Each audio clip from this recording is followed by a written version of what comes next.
What's up, everybody? Today is day 72. So this is what I did. Last night, I was asking myself, why do I feel the way I do? What's going on?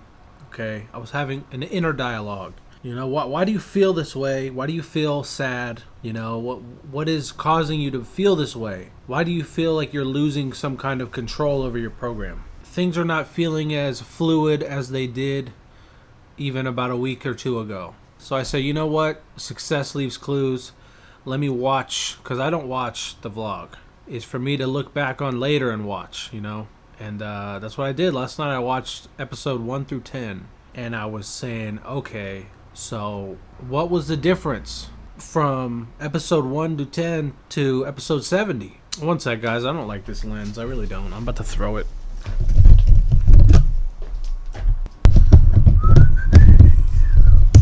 So I'm asking myself, what was the difference between episode 1 through 10 and 70? Where did you lose confidence? What has changed?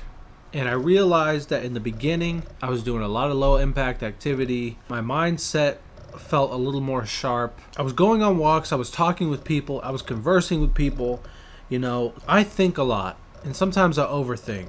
And that's always been my problem. But a lot of times, when I think, I need to get my ideas out, and I need to tell people.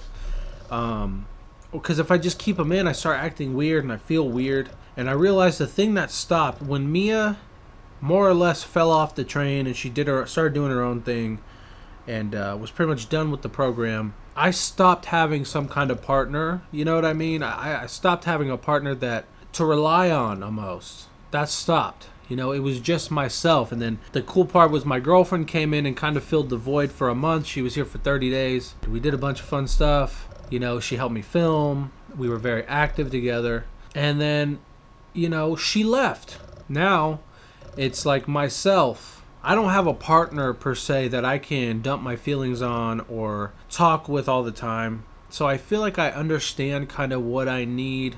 So that's what I'm going to do. I'm going to start going on walks with people, get my ideas out, get my feelings out, talk about other people's lives. It's fun to be able to share your life with people in real time. It's fun and it helps. You don't have to pay money to a therapist. You just get your feelings out and then the other person gets their feeling. That's a better thing. So today, anyway, back to my day. I made that discovery. Today, I met up with my third grade teacher, Mrs. Ellen Wood. She's awesome. She's a big fan of the show. And it was just fun to walk with her, and talk to someone who's educated and share ideas and different things like that. It was just fun, and I needed the fresh air. I hadn't walked for a long time because of my ankle.